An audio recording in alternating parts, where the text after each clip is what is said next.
this actually started really, I've been channeling for 28 years, and it started 38 years ago in terms of what incident triggered this. I actually had two very close broad daylight UFO sightings over LA. First time about 150 feet away, the second time only about 70 feet away, of an equilateral triangular ship about 20 feet on a side, black in color. After having seen something like that, I really needed to investigate what this was all about, because, you know, I'd always thought, well, okay, you hear about UFOs, but, you know, do they really impact your life? But when you see something like that physically, you know they're real, and the whole world changes, and suddenly the world is not what you thought. So I really needed to do a lot of exploring to find out what was behind all that. And I read a lot of books, and one thing kind of led to another over the years. I came across other books on metaphysical subjects, psychic phenomena, ESP, channeling.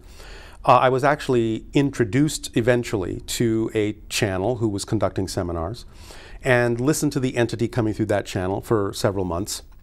And again, this is where I learned that it's really the information that's key, rather than whether that's really a spirit or really an ET or what have you, or just another portion of our own consciousness, because we all have the ability to tap into source.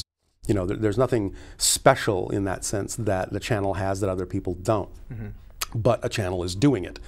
Mm-hmm. And after listening to that information for a while, I thought it had a lot of value, a lot of merit. But eventually, the entity coming through that channel actually offered to teach a channeling class. And I went to the class not because I thought I was going to be a channel, I just wanted to learn more about it, do more research.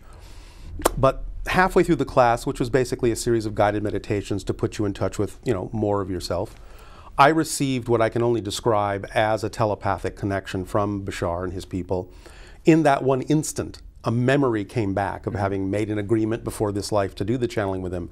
And in that one instant, I understood that the UFO had been shown to me on purpose to get me to start learning what I needed to learn. Mm-hmm. And the message that was there was, now that you know you made this agreement and now you know it's time to begin, is this something you still want to do? Mm-hmm. Now, at first I thought, okay, I'm hallucinating, I'm imagining this, I don't know what's going on.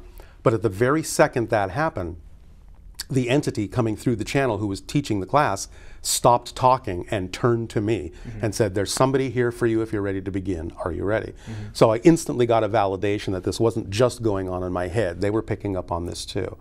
And I thought, okay, you know, I'll practice, I'll see where this goes.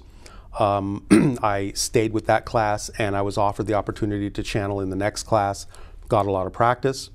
Eventually, a woman found me and some other channels who wanted to use us as subjects to study for her doctoral thesis paper on the connection between psychology and channeling. And so I started channeling to her friends in her home. And, you know, one week it was 5 friends, and the next it was 10, and the next it was 20. Word of mouth just spread, recordings were made, they spread all over the world. And one thing led to another, and here I am 28 years later, all by word of mouth, having now channeled all around the world.